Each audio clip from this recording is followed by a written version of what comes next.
Hello and welcome to another exciting, action packed adventure in reading. This is Bookworms. I'm your host, Alex, And I'm Joe. and today we are giving you a book of your choice, Joe.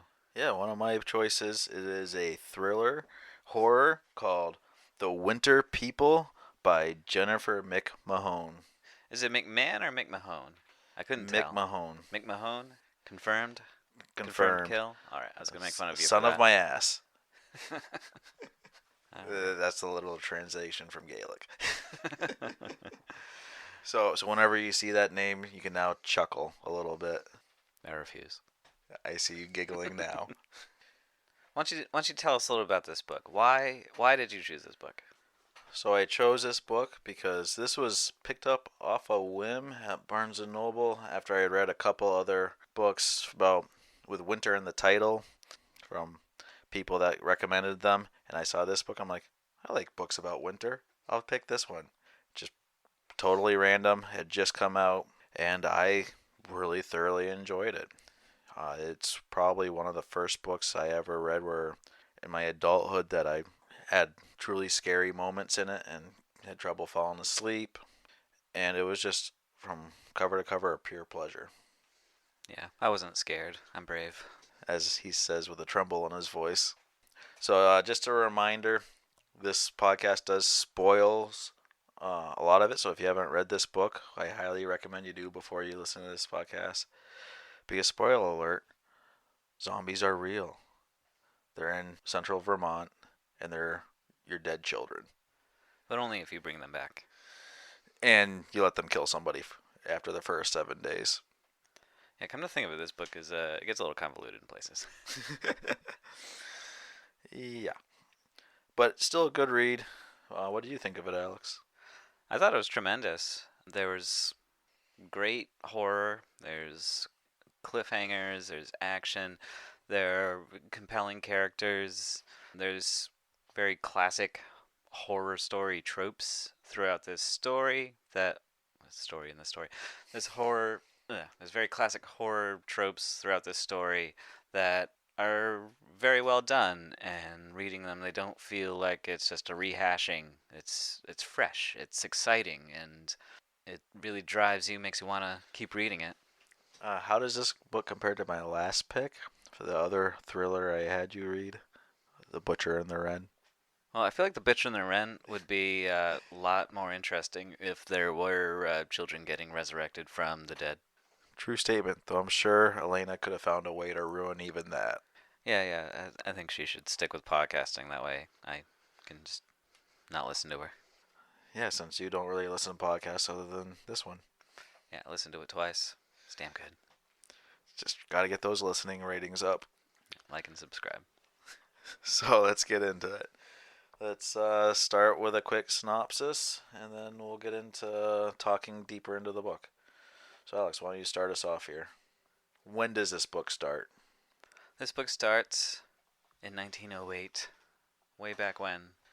Yeah, there are multiple timelines, primarily two, but there's a couple other timelines that we kind of jump in occasionally to give other background story. Again, much better done than Butcher and Wren, Yeah, you at least know that there are time jumps in this book. as they put the date on the start of the time jumps. But yeah, so we started in 1908. Who Yeah. were we introduced to? So we're immediately introduced to Sarah. Sarah is writing a diary. She's in the first entry, it's January 29th. We find out a lot about her family history and first time she ever saw ghosts, her close relationship with her aunt, and also it's let on that she has recently experienced a heavy loss and is being monitored for her mental state. Who else are we introduced to? You said her aunt, who is referred to as Auntie, who's not really an aunt by blood, but some weird, convoluted situation where her mom died and this native woman kind of took Yeah, the Auntie. surrogate place. Yeah, Auntie essentially raised her as one of her own, and is also into witchcraft. And researching the occult, which plays in heavily to the plot of this book. So everything that's told through Sarah's perspective is first person. Every other character we meet, their perspective is third person. We immediately meet Martin, her Sarah's husband, who is essentially the caring for Sarah, and he's the father of Gertie, their child. He's an interesting character. He's Sure. kind of a flub of a human being, but at the same time, you can't help but feel like you want to root for him. Like you want him to do well, even though you know he just can't do anything right. Yeah, he's one of those guys where he works like a dog. He does everything in his power to be successful and provide for his family. Yet he's also just one of those guys who just never catches a break throughout this entire book, even in his pre-story, all the way through to his end. He just has no luck whatsoever. Yeah, it's just pretty much you can't ask for a bigger loser, but a more lovable loser. Because like when we first meet him, like his family, they don't have any money. They're on a farm. The crops are failing constantly. Their animals keep getting killed by foxes. Yeah, that's one thing interesting. Like the land is almost his own character. It's there. They have what's called the Devil's Hand, where it's a strange rock formation sticking out of the ground that looks like a black hand coming out, and everyone thinks the land is cursed. Yeah, the land's almost like a second antagonist in this book because it's constantly fighting all of the characters. All the characters are trying to struggle to conquer the land that they live in, or the house that they live in. Another big character in this is also Gertie, the daughter, and she's what 8 years old. About that. Yeah, she's young. She only gets one point of view chapter in this whole book, and it's an interesting one because we get that like immediate, like I said before, there are tropes in this story. We get the creepy child trope immediately from her. Just everything's so weirdly worded, and she seems to know way more than she ought to know about the secrets in the place which they live. And again, you kind of get this. It's the land that they're on because she's not the only creepy kid that was born in that area that has this strange ability. Yeah, the area is very superstitious to begin with, and so there's constant stories about ghost sightings and things living in the woods that are not natural. So, Alex, I don't know if you remember reading this, but I got a quick riddle for you. Question: Bury deep, pile on stones, yet I will dig up the bones. What am I? Don't cheat. You remember this? It was at the beginning of the book.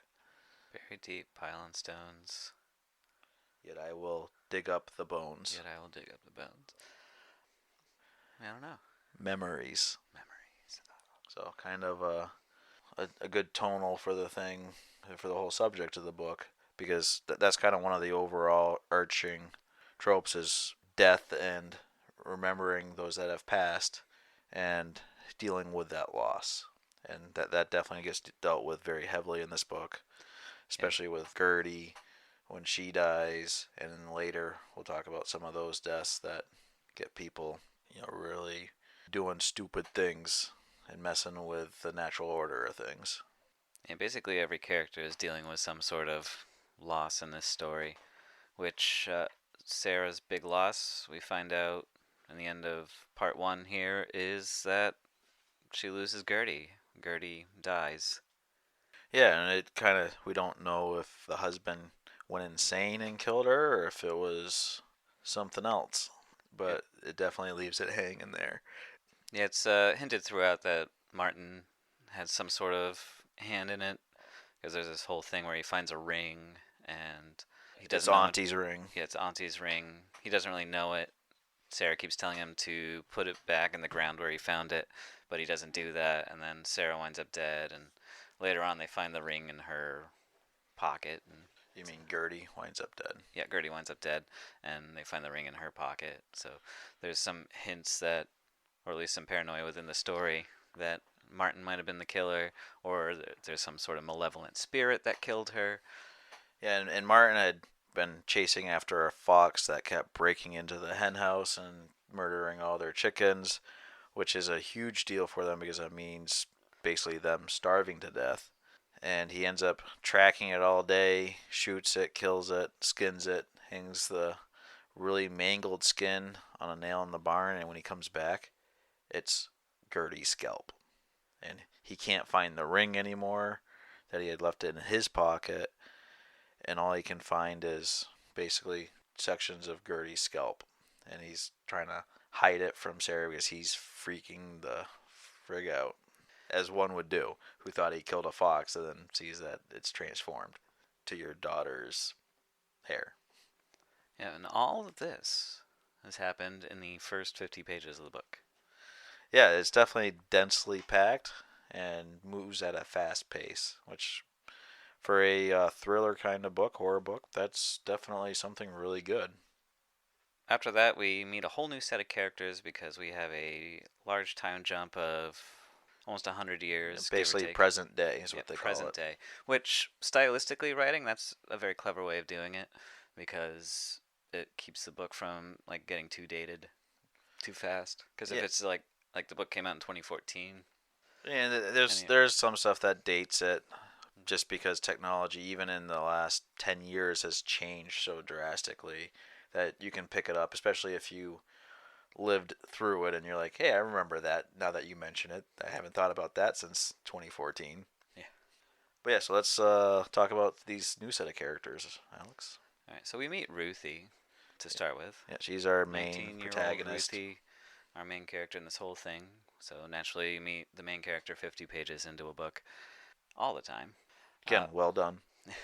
Unlike another book I picked.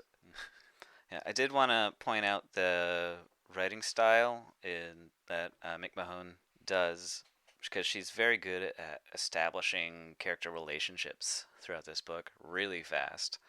So I want to read Ruthie's introductory paragraphs. Maybe we can compare it to Elena's introductory paragraph of Ren. That was not well done, and this one is very well done. So, first words we meet Ruthie and Buzz, and it goes like this. Snowflakes were spinning, drifting, doing their own drunken pirouettes, illuminated by the headlights of Buzz's truck.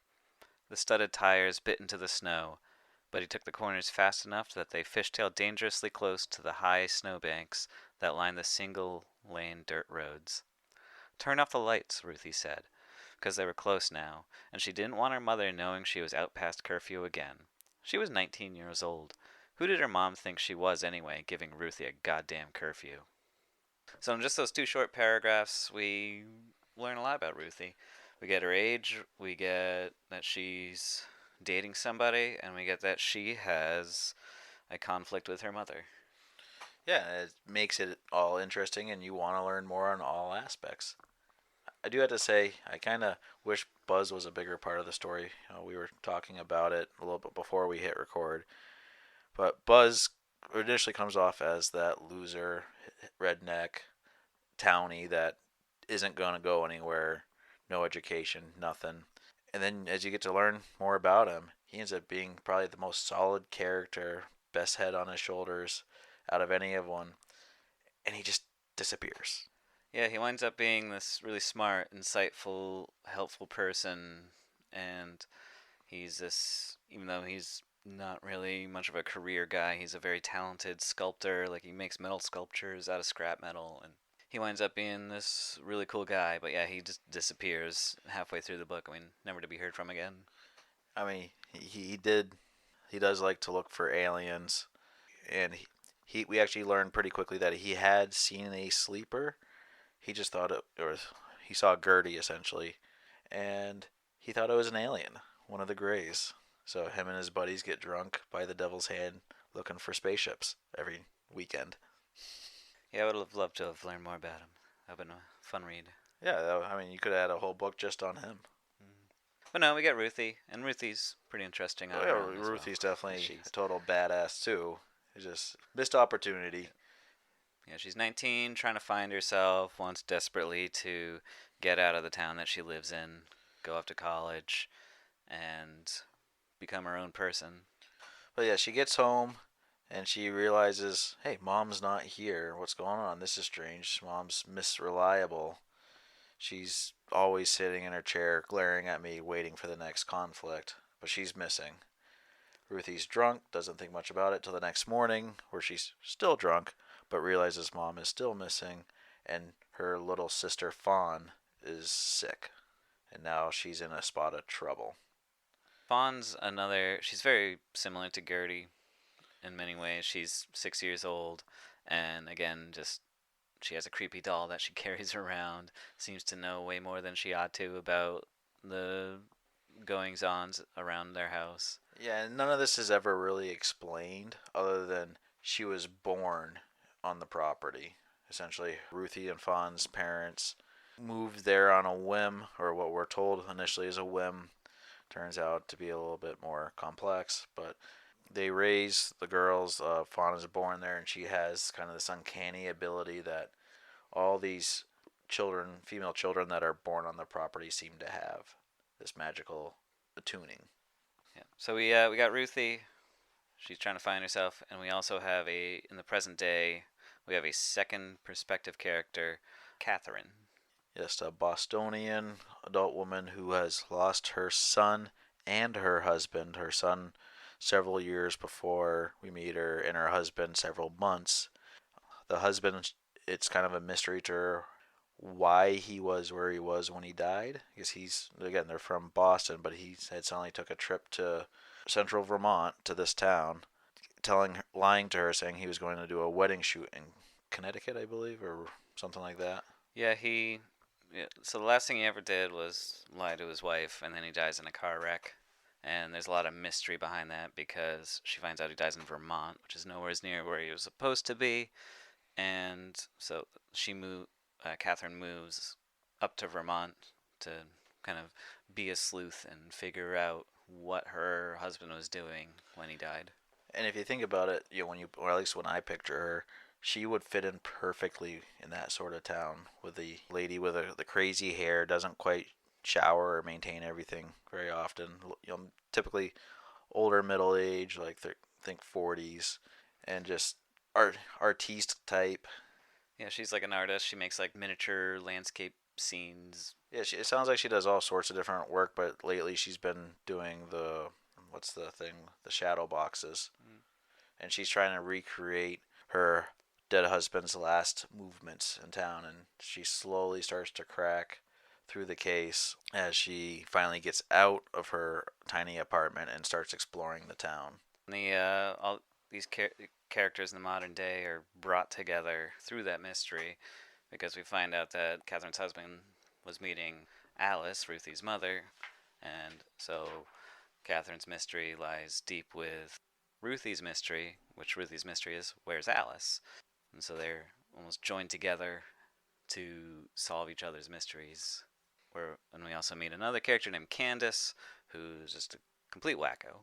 We have a few, as the two young girls are searching for their mom, they discover some strange secrets that they had no clue. We learn that Ruthie gets strange dreams where she's with a strange woman that she refers to as mom, but has no clue who the woman is. They find some IDs of people that they've never met before, but the woman looks strangely like the woman in these dreams. They get the address down in Connecticut, and they head to Connecticut with Buzz to look these people up, find that they don't exist anymore for some reason, but they find the sister of one of the dead people, and they discover she's a total whack job. So this woman Candace knows way more about Ruthie's situation than she ought to, because they supposedly haven't met, but she knows Ruthie's mom's name without being told it. She knows where they live. She knows a lot of what's going on up there in Vermont from where she's from. Yeah, it's just the whole situation is weird, especially as you discover more about what Candace actually does know. It's like, why did this woman stay silent for so long? Why did her ex-husband stay silent for so long? Because this was kind of like thinking in modern times. You'd be like, how could a family member just let other family members disappear without a trace, without even looking into it, without getting police involved, that sort of stuff. Yeah, it's almost like something you'd expect from 1908, not 2014. especially in this part of the world where everything is relatively smushed together, unlike, say, Montana. To summarize how the book goes, it constantly bounces between 1908 and the present day, and we peel back the layers on these characters, and we find all their deep, dark, small town secrets that are always they're very pervasive in horror stories. Like I said, these ones, they're still pretty fresh and fun and to read and enjoyable. But we learn it takes all sorts of interesting twists and turns. That it's like we learned that Sarah's father had killed Auntie in a fire, but then we find out Auntie survived the fire and had killed Gertie. Yeah, and you almost feel like Auntie is a shapeshifter because she can almost be seen as a fox, her wolf-like dog.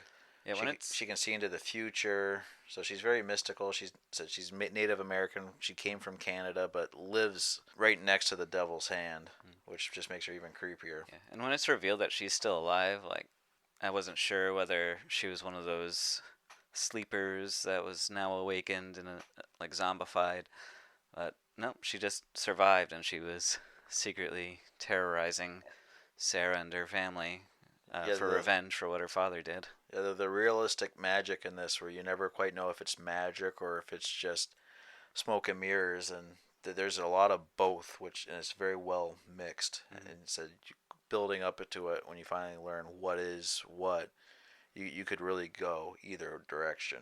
Yeah, for a lot of the supernatural stuff that happens in the story, McMahon takes a almost like a Jaws approach where we never fully see the monster until the very end, and the only people who do see it are discredited in some way or another, whether their mental state's in question or they were under the influence of something or their children.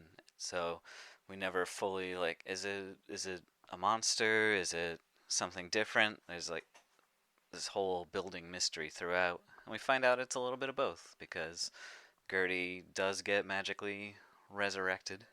Yeah, I kind of look at it as like when I was comparing it to stuff, it was like Alfred Hitchcock style movies. I don't know if you've seen any of those, Alex. Yeah, it's been a minute. Yeah, but it's always very shadows of a monster, but you never actually see it. Hints. It's definitely brings up that pressure in a whole different way. That instead of the shock value, it's just eerie, as you said earlier. The whole thing's just eerie, and you're always kind of on edge. And in the present day, the twists are even weirder because we find out Candace is Ruthie's aunt and that Ruthie is not Alice's daughter. Her parents had been killed by Gertie, 100 years in the future, 100 years after Gertie died and came back. Yeah, we find out that the diary that we're reading from Sarah, well, we know from the get go, is missing pages, but all the missing pages are the last two clues onto bringing the dead back, and it's everything's driven by greed. All these people are trying to make a fortune off of finding what the secret is to raising the dead and bringing their loved ones back. We find out that's what Gary wanted to do because he was obsessed with his dead son. We know that Amelia, Sarah's sister, sold the diary to make a ton of money and was quite perturbed when she couldn't find the lost pages. And Candace wants to find the lost pages so that she can sell them because she lost custody of her son, and she wants to hire a lawyer to get him back, which kind of a convoluted way of going about it. I feel like there's easier ways to make crazy. money. Yeah. She is very, very crazy. Yeah. But yeah, it's all driven by greed, which once you get to it, it's like, oh, that makes a lot of sense. It's a combination of greed and grief and desperation because, like we said earlier, all these characters have lost something and they're trying to process that grief and they're unable to, and they, like Catherine wants to bring back her husband and child, and Candace wants to get her kid back, and like Sarah wanted to get her daughter back. It's all you can kind of see beforehand, especially with Sarah. She's so obsessed with her daughter that you just know it's going to end bad, that she's not going to be able to let go, because one of the big things with this spell is they come back for 7 days and then you can never bring them back again. But when you start seeing Sarah and Gertie's relationship, how close they are, how they barely leave each other's sides. They're almost best friends than mother and daughter. And you just know that that 7 days isn't going to be enough. And that's something she's going to try to cheat the system somehow. Granted, not the way she had planned it, but. Yeah, because Gertie ends up killing Alice, and so Well, that no, doom. no, she doesn't kill Alice. Oh, not Alice. She She kills ends up killing Auntie. Auntie, and then that dooms Gertie to eternal life on Earth as a zombified child. Yeah, and I had a big note on this because it's kind of a main sticking point. It's just kind of almost like a retribution for Sarah for playing with forces beyond her control, where she so can't handle not having Gertie in life that she is now in death, never gonna be able to see her daughter again because her daughter can't die again. She can't leave the earthly plane. So she gets her daughter for the rest of her natural life, but then she dies and her daughter is still left behind. And in the process, she's turned her daughter into a monster who has to kill people every once in a while for her sustenance. We find out at the end that she needs to eat meat and drink blood and all that stuff. And wild animals only satiates her for so long, and then she goes crazy and kills a person and consumes them, and then she'll be subdued for a while. And we also learn that Gertie can never really grow up. She's always stuck as a child. So her whole thought process never really changes from the immediate need. Is that it just because of Sarah, dozens of people get murdered, and her daughters become a monster, and she still doesn't get see her daughter in the afterlife, which is something that's very important to Sarah, and but even more so like her family, like her husband and his brother, who are very religious. The whole town's very religious from that time period. Yeah, that's probably one of the saddest aspects of the story is Sarah at the end expresses deep regret for what she has done. Because while she's got her daughter back physically, it's not the same person, that little girl that she was raising.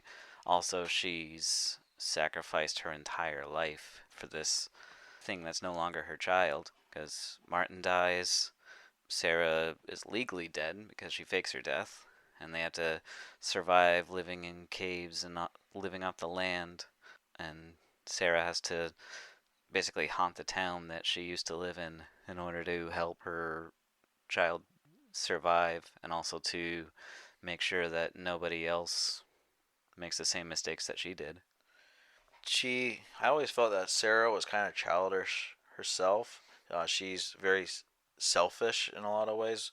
A lot of times she needed to tell, say, Martin something like why he needed to not be taking the ring or the other things from that stony field, or the history of her family or of Auntie that would have potentially saved his life.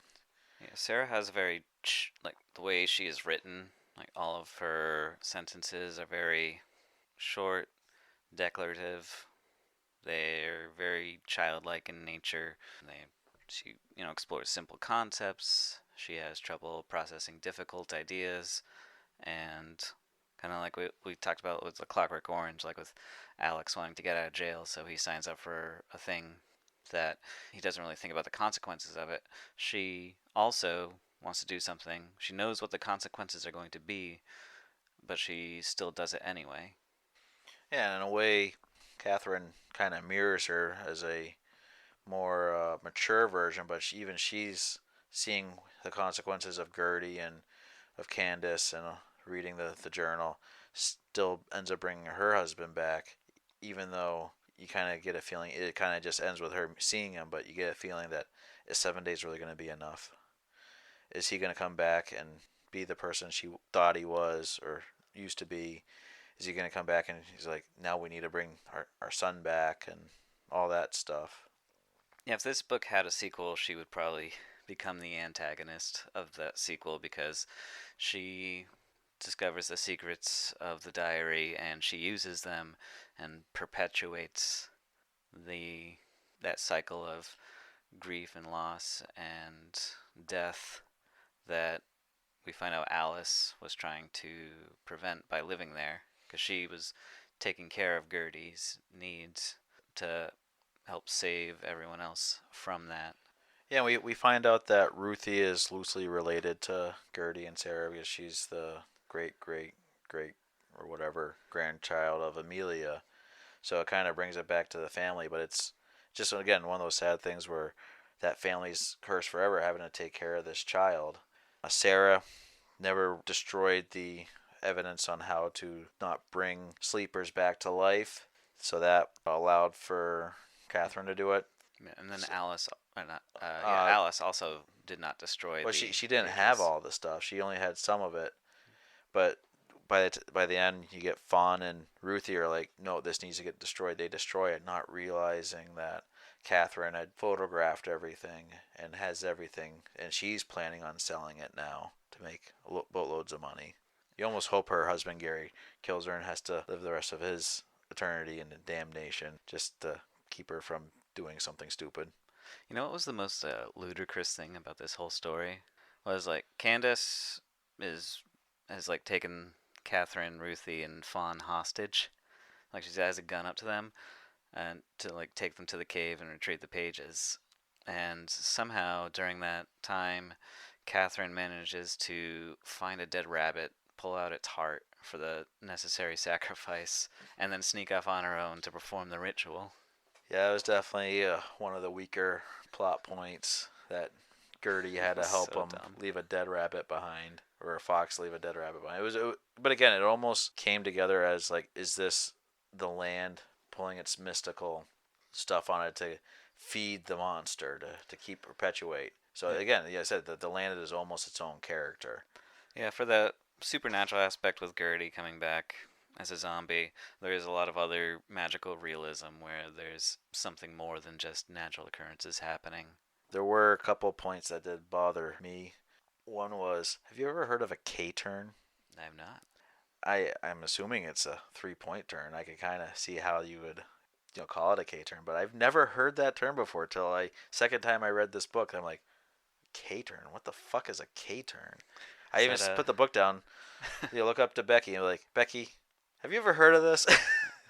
must be a Vermont thing? Yeah, and Jennifer McMahon is from Vermont, or at least lives in Vermont. The other thing that kind of bothered me was her lack of knowledge on firearm laws. And I don't know if that was more of a trying to play up like the characters wouldn't know much about it, but having grown up in New Hampshire, where right next to Vermont, the gun laws in northern New England are rather loosey goosey to say the least for the people that aren't from there. And the way the author was writing it was like writing it like she lived in Massachusetts or Connecticut. So it was just kind of like do a little bit more research in that. Yeah, in the more rural areas of the Northeast, it's a lot easier to obtain a firearm than in a more metropolitan area.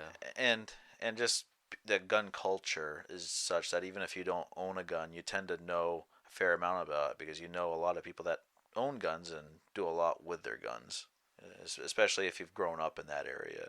And I just the naivety of Ruthie and her handling the guns that she does get and her knowledge. And again, her boyfriend Buzz is buying tannerite and shooting at it with his guns on weekends while he's drinking beers. Again, you think she's obviously surrounded by that culture. She would know more about it. So just a couple minor gripes that kind of pulled me out of the story and just like made me want to pull my hair out if it was any longer. Hard to grab though, fortunately. Yeah, well, enjoy it while it lasts. So yeah, anything else you want to talk about the synopsis of the story, Alex? Or I think we kind of covered it pretty well this time, haven't we? Yeah, well, I mean, our listeners are supposed to have read it, so I think You if we think? missed anything, they'll sound off in the Yeah. comments. So we'll get to some of my pre-thought questions, and I actually got some good ones because in doing the research for this podcast, I picked up on a few things that I hadn't really noticed the first time, and I probably still wouldn't have noticed in the second read through, except for reading these comments. So our first question is: the heart of the novel is to see past loved ones. What would you be willing to do for them to see them for one week, Alex? What risks would you be willing to take to bring back a loved one from the dead? I mean, do you have anyone you've lost? either they died or just like someone you'd want to have one more chance to see that you no longer get to see that, where they're basically maybe not dead, but dead as far as Not dead, but dead to us. Yeah, dead to us. Well, that's a good question. It's a hard one to answer because you got to think of like who would I want to see again, and is it what level of sacrifice would you give to take them back? But I think there has to be, when someone is gone from your life, there has to be that acceptance. Because if it's like I'd give anything to see this person again, it it's harder to get away from or move towards that recovery from grief, that processing of grief.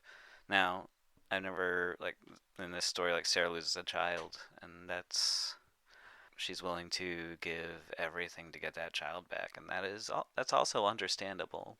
But I think from my angle, I mean, everyone who's gone from my life is gone for some reason, and it's I find it's better to come to terms with that than sacrifice things to see them that one last time. Yeah, I haven't really lost anyone like that either. But having children of my own, I could definitely see if I lost one of them, the things that I would be willing to do, or things that I would not be willing to do now that would be no factor to bring them back or get revenge or whatever it took to satisfy that need. And even though I understand now that doing any of these things probably wouldn't lessen my suffering, even though the chance that it might, I would probably do it. Yeah, and that's a theme of the book is Sarah winds up regretting what she does and has to live the last 30 years of her life with that decision that she made. It's still like understandable why she took that risk. Yeah. How does it feel reading someone's diary? Did you feel like it was intrusive or just part of the story? I mean, did it feel real enough, like you were reading a real diary? I don't know. For me, it was kind of like a no factor. It was just part of the story.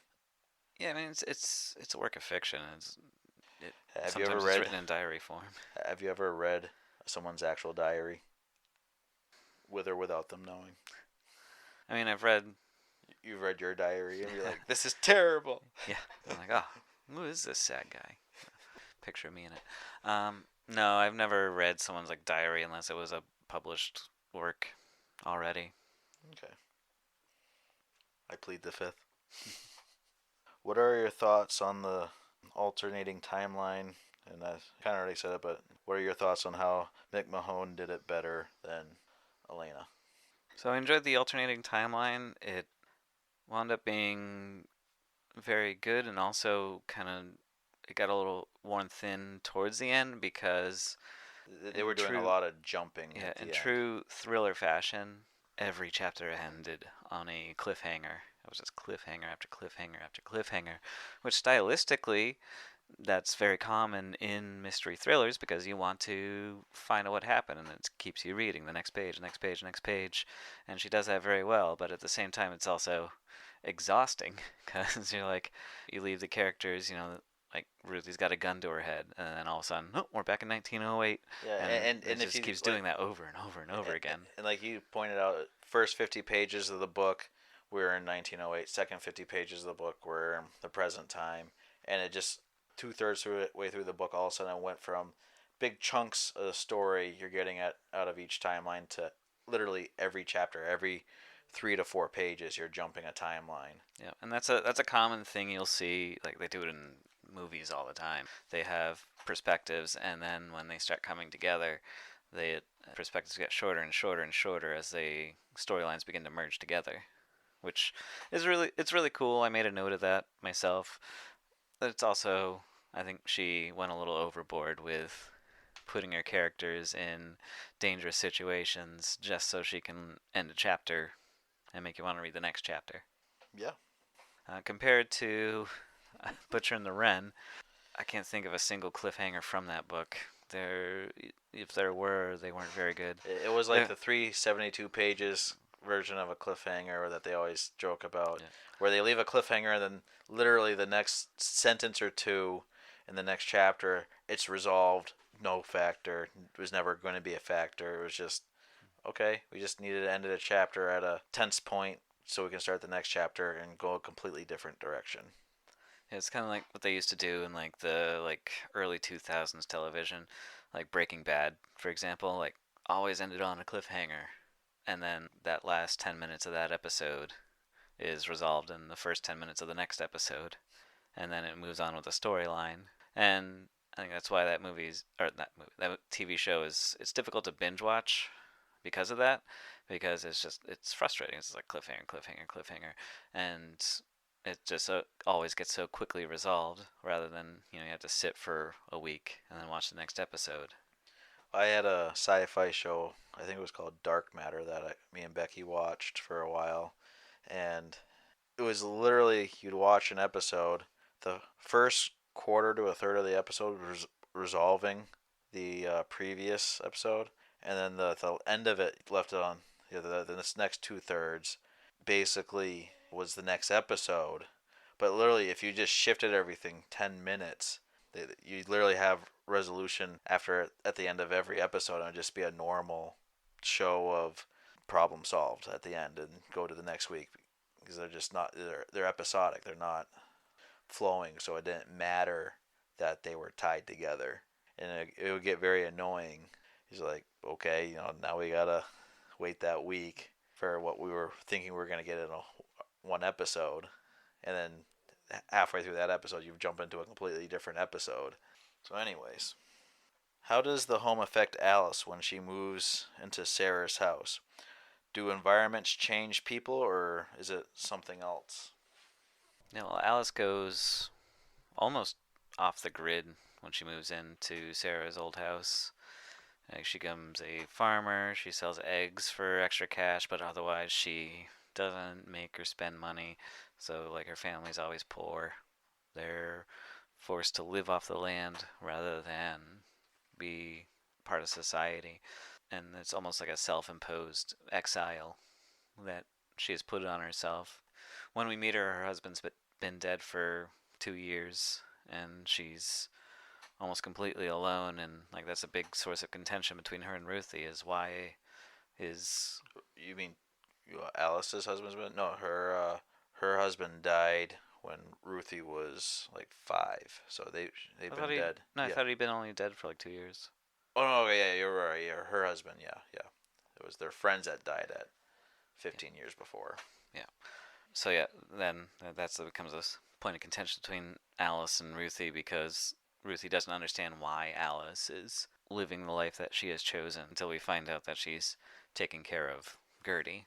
See, I kind of took it in this book where the land being its own character, it does change who they are. It being that kind of semi mystical land where it's definitely the veil between worlds is thinner, and it forces people to change. It kind of drives everyone a little insane. They're too far away from normal civilization, which if they were 1 mile away, they'd be perfectly fine. But the fact that they're living on this land, that the land is literally changing who they are, making everyone a little bit crazier. The Sarah's family is obviously all on that insanity chart between her father and then Sarah. Martin, who moves there, goes from just kind of that love-struck boy to this guy that can see himself just going insane slowly over the years.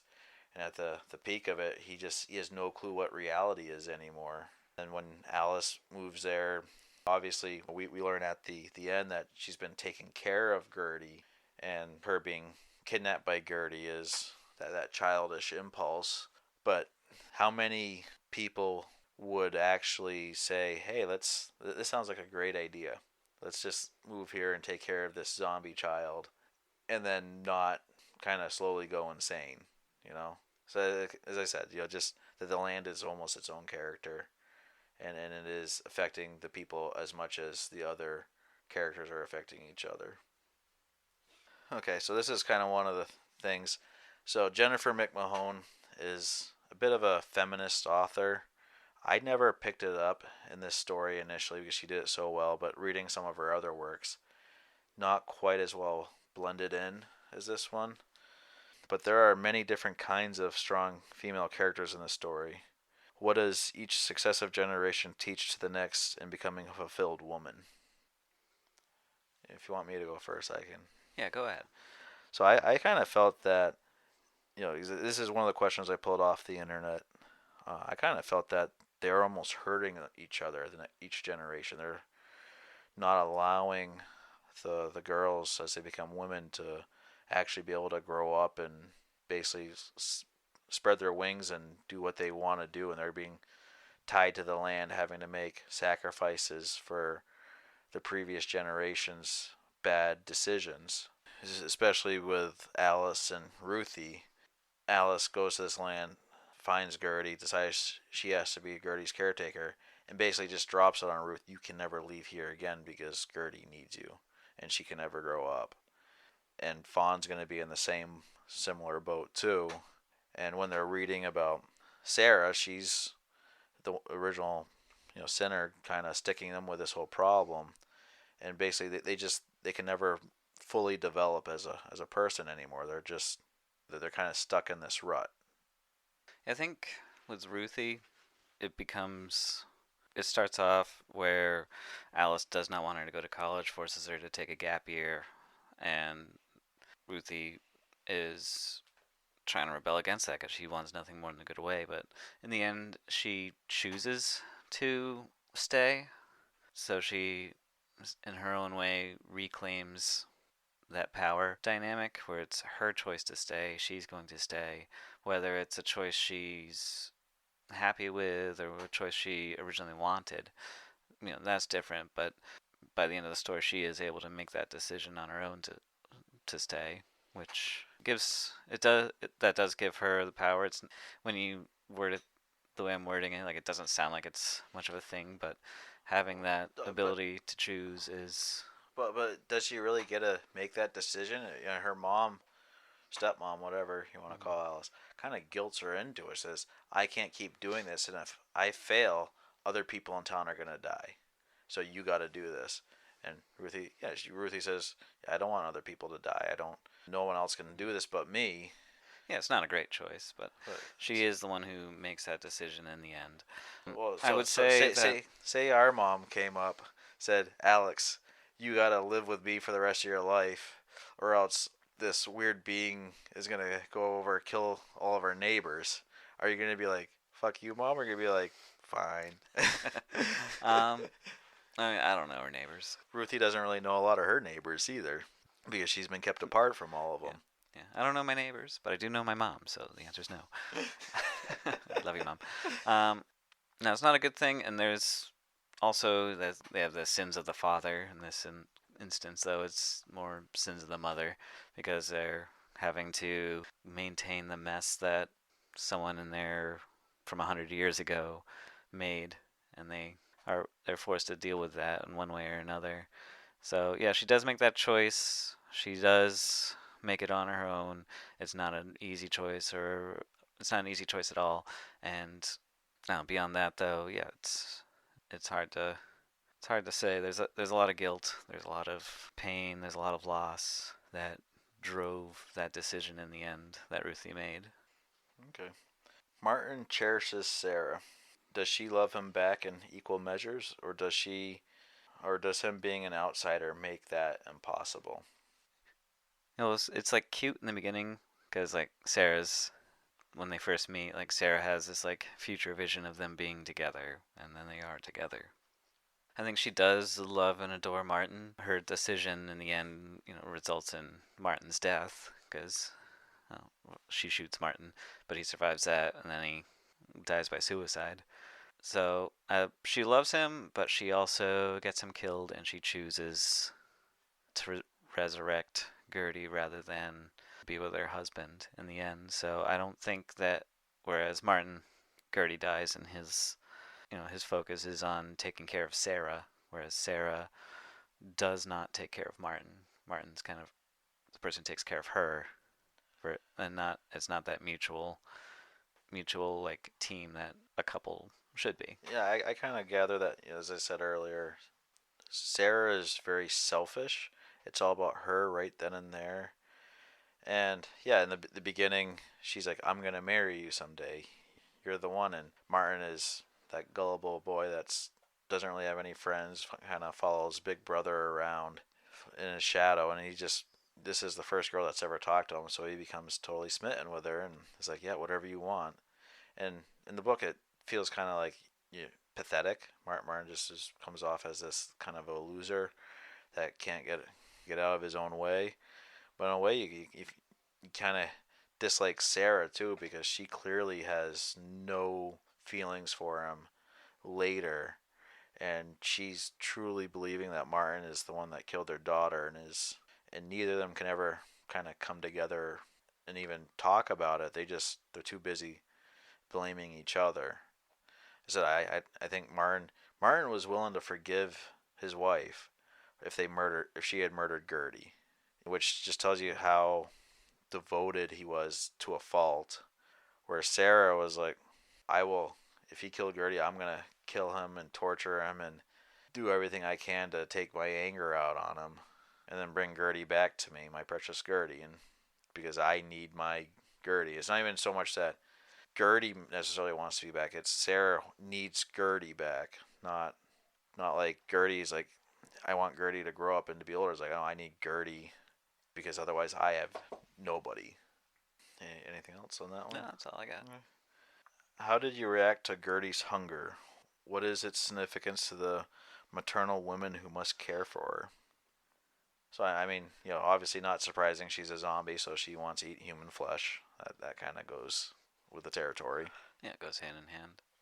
Yeah, I was surprised no one ever really considers trying to find a way to destroy Gertie. It's always, this is something that needs to be cared for and nurtured, even though Gertie's gonna outlive all of them, and is clearly the little mental capacity she does have. She's not a happy creature. She lives in a cave. She has to eat human flesh. She's outlived her entire family, and she can't communicate outside of some very basic writing. I think it's interesting that rather than try and destroy that creature, that they feel compelled to kind of sacrifice their lives to meet its needs. Well, I mean, if you mess up on trying to kill Gertie, you're pretty much guaranteeing your death now. So I can kind of see why it's like, yeah, let's take the easy route and just sacrifice our lives instead of take the big risk. I was kind of wondering is because the book kind of made it sound like she needed blood, human blood. That could have just been more of a they don't really know other than she just consumes the bodies. But in modern times, would donor blood kind of satiate her? Either the women getting IV needles and donating their blood, or finding like a blood bank and giving Gertie a whole plethora of different options of different kinds of people to enjoy off of, or if it would have to be, you have to kill somebody to satiate that hunger. Yeah, it's hard to say.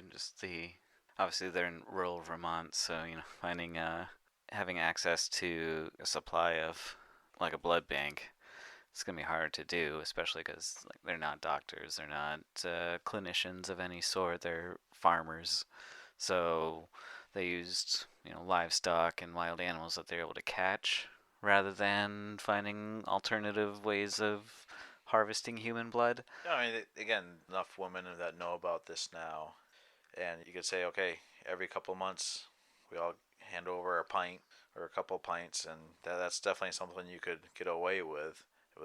Again, Ruthie is wanting to go to college. This is something that she could definitely kind of look into for a more sustainable long term. Yeah, I do feel like Ruthie could have gone, like, she didn't have to make that decision to stay. She could have gone to college and come back and help find a way. It's kind of like what my college career ended the same way it began, on my parents' couch. Yeah, and I guess, like, again, this is another question I kind of pulled off the internet, and I think they're kind of going for the whole menstrual blood thing because doing the whole maternal woman thing and the question and how it kind of comes in cycles, and again, it's something that if the woman's every month visiting Gertie for a few days out of that month, and she can smell the blood on them, and her brain is kind of going into overdrive, like, ooh, I'm hungry. No, that red white-tailed deer ain't gonna do nothing for me today. Yeah, there is something to that. Yeah. So, how was this book as a horror thriller book? Was it scary? Was the magical realism done well? Yeah, it was very scary. I think it worked. I know you were talking about it was very scary. I made a joke about how brave I was, but I liked the thriller aspects. One of the give me a chance here to go into one of the themes I noticed is all the characters, Sarah and Gertie, and also Ruthie and Fawn. They play hide and seek a lot, which really fits into the whole theme of the book because there's always somebody looking for somebody else throughout this whole story. And that's like what drives the mystery. Like they're looking for Alice, or in the beginning of the book they're looking for Gertie because she's missing. Oh, And then did you find it strange that Ruthie didn't know the name of her mom? yeah, it was a little interesting. Yeah, I mean, well, my children know my and Becky's names, and I know we knew our parents' names relatively early. It just one of those things that really, 19 years, it never came up. It was always just, hey, mom, mom, mom, mom. Normally after you find out pretty quick. Like if you're 6, you might not know your mom's name. It's always mom. But yeah, 19, you should probably know your mom's name.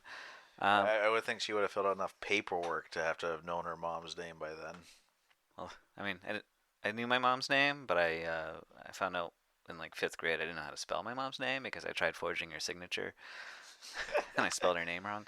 But Yeah, I mean, granted, she spells a little differently than what you would expect, but come on, Alex. I know, shame on me. But yeah, like they're always looking for something, or they're looking for a way to bring back. Like Catherine's looking for a way to bring back her husband, or Sarah's trying to bring Gertie back, obviously, trying to find Alice.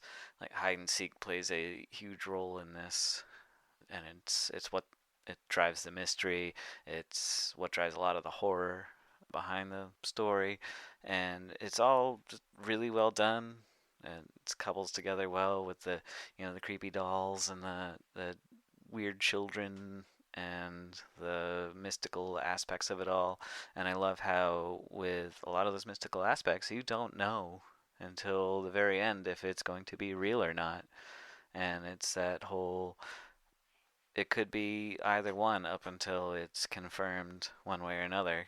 And it's funny because it kind of splits it down the middle. Like there's no like true winter people or sleepers or creatures in the woods. It's 1908. It's Auntie just watching and like driven crazy by revenge, doing all these things. But then they do have a supernatural being with Gertie, and that drives the horror aspects in the present day portion of the stories because Gertie's killing people in the modern era, and there are people that are trying to maintain that secret. So yes, it's very well done. There's a lot of great mystery and thriller. Overdoes it on the cliffhangers, but otherwise, it all ties together quite well. Sounds good. So conclusions. My conclusions for this book. Overall, having read this a second time, it was still a lot of fun. Rereading a suspense thriller novel can be difficult because you basically know the ending, and it takes a lot of that suspense out. Obviously, a lot of the mystery out. But this is well enough that it's totally worth it. It does draw on a lot of thriller and horror tropes, Alfred Hitchcock style sort of way, but they're well done. They're not overdone so much, other than like Alex just said, the cliffhangers got a little redundant at the end. The chapters were just a little too short to keep it fresh. The magical system in this was done with the lightest of touches. You never really knew what was magic and what was just smoke and mirrors until the very end. On the second read through, I definitely saw some more flaws in the book, like fucking K turns. It's just a 3-point turn. I mean, come on, people. Yeah. Anyways, What if it's 3-point turn here and K turns like everywhere else in the world? yeah, but this is Vermont. We're not talking like Gotta go state by South state. America. We're gonna go state by state, country by country, Okay, yeah, and we're gonna get we to the want bottom of this. we want comments. Does anyone refer to it as a K turn, or does the world just call it like we would call it a 3-point turn? Be like what I would joke about with Elena Urquhart, like she's never seen Shawshank Redemption, and then like watch them describe a K turn. I'm like, you don't know what the letter K looks like, do you? Well, yeah, it's just so it's just little flaws like that that kind of detracted from it. And again, I think a lot of it's in preparing for the podcast, reading for the podcast. I'm taking constant notes. I'm not just reading through. Alex, I do want you to notice on this book, because you've made fun of me for all the tabs I put into my books. This one, I did none. It was a first edition, and I just felt too guilty putting all 100 million tabs in the book. I couldn't bring myself to highlight it or anything. Yeah, and the only other problem I had with the book was Buzz disappearing in the second half. I thought he brought a interesting dynamic to the story, and he could have got the story was about, again, reading on the internet, a kind of a feminist story, but he was kind of like that redemptive male figure when all these other male figures failed these women, and that could have kind of set it like a change in the future story of now it's not just on a woman's shoulders. Now everyone's sharing the burden. Yeah, I mean, there's only that one. Martin's the only male character really in the story because everyone else is either dead or gone. So it would have been cool to see more of Buzz. Kind of thinking about it, like comparing it to Coldest Girl in Cold Town, where you think Tana's ex-boyfriend there, I forget his name, but you think he's gonna be a bigger part of the story, but Aiden. but Aiden, and then he becomes a vampire, and then his storyline is essentially over. He doesn't do much of anything else. Yeah, and it's just definitely a flaw in the book, but I love this book. This is I think in Goodreads I put it on as 4 stars, but I definitely enjoy it. So Yeah, I gave it 4 stars as well. It's very well done. It's a good horror story. okay, and my thesis question here is, how does this story enhance and advance the different genres that it covers? So the thriller, suspense, horror, and then also kind of the feminist genre too, as I've been saying. It definitely draws on that also. Yeah. So it reaffirms a lot of the, we keep saying it's almost becoming a trope itself, but it keeps reaffirming a lot of the popular horror story and thriller tropes, the cliffhangers, the creepy children, the all that good stuff. And it shows that those are still relevant. They're not well worn, and they're still unique and interesting ways that you can utilize them in your writing. And Winter People does that very well. Like, and the as far as talking about feminist literature, like all the female characters, Here's a they. question, Alex. Did you even realize it could be considered feminist literature when I you didn't read read it? it as feminist literature. I just read it as a horror story. But you said, without it being pointed out to you, would you have even known? I well, I didn't do really any thinking in that along that line of how does this work for gendered storytelling. I think the characters themselves were, regardless of what gender they were interesting. They were fully fleshed out. They were complicated, and they all had deep flaws that they were trying to work with, which makes for entertaining reading. So if it's trying to be talk about, or if it's trying to express gender styled writing, it made for a very entertaining foray into that, even if to the point where I just enjoyed reading it. Like, it didn't matter about the genders of the characters, it was just fun to see.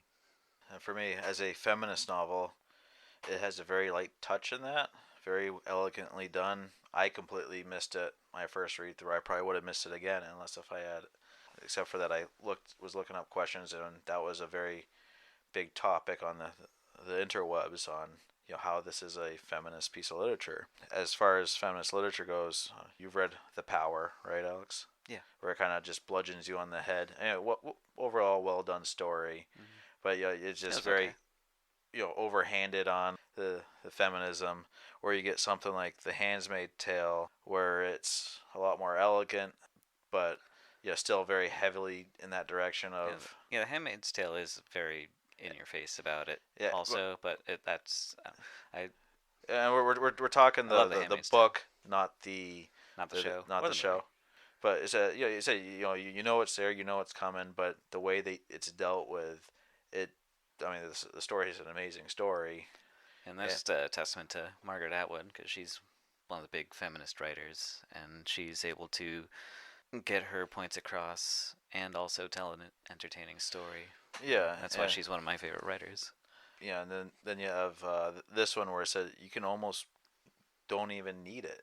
You go from a bludgeon on the head with a power, say a samurai sword fight with Margaret Atwood, where it's just watching a couple of pro sword fighters, almost dancing with each other. And then you get this where it's like a fencing match where you barely even notice that a score's been hit on the marker, but you're just someone says, "Oh yeah, that's a point towards feminism," and it's like, really, okay, great. This is just a fun thing to be watching, and I think the nuance into that was well done, where it doesn't read into it or not, it doesn't change the story. As for the thriller horror aspects, so I think this is kind of an homage to Alfred Hitchcock and his version of how horrors are supposed to work, how especially in the movie industry, back in the 50s and 60s, how a lot of horror movies were done, where it was less shock value and more suspense. Tensions are just raised throughout the whole book. Characters' fears are brought to life, and while maybe it's not pushing that genre to new heights, it's definitely, like Alex said, showing that the that the old tropes, they're not overdone yet. You can still bring these back and do, if you're done well, make a fantastic story. Because I was reading, I didn't go like, oh, another creepy child. I was like, well, this child's creepy. Yeah, so and it's not just creepy child, but like the rock formation of the devil's hand and portals to another world, and so just the whole thing flowed together well crafted, and it definitely kept the genre fresh. So that is The Winter People by Jennifer McMahon. Anything else you want to add to, Alex? Yeah, it's good stuff. Okay, yeah, excellent, good thoughts. If you didn't read it before listening to this, well, you don't need to anymore. Yeah, we thoroughly cover these things pretty well, don't we? Beat it to death, and then brought it back as a zombie. Yeah, like a And dead horse. had to kill somebody within 7 days. It's gonna stick with you forever now. Yeah, yeah, and your children's children, so they can curse your name at night. Okay, so what's our next book, Alex? This is your Yes. choice. This is my choice. We're gonna get into a real book this time. So we got Halloween coming up. It's gonna be spooky month when we drop this one on you. The next, Just so you know, when we record these, it's not even close. So yeah, behind the curtains, it's not even summer yet. But the book we are going to be doing is one of my favorite mashups of genres, horror and comedy. Love myself some good old horror comedy. We are doing John Dies at the End by Jason Pargin, better known by his former pen name, David Wong. yeah, so this is a book I've already read. Also, get into my thoughts next month.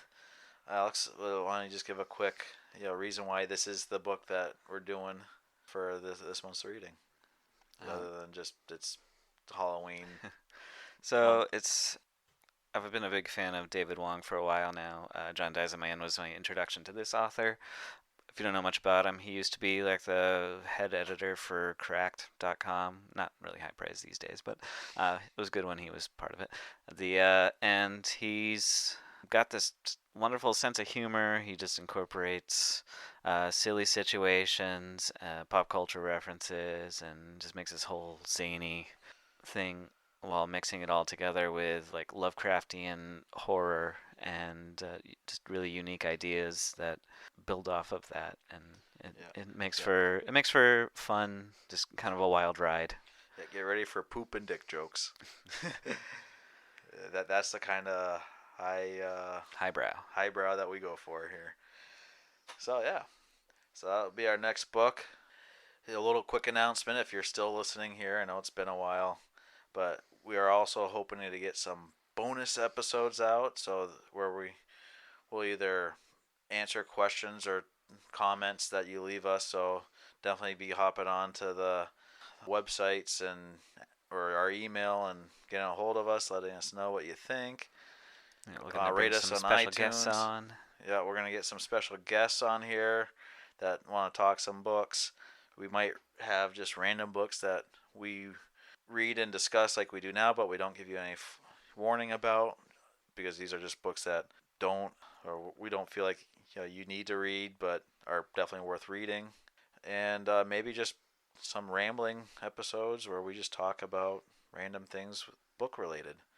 So definitely subscribe so you can stay up to date with whenever we put something out.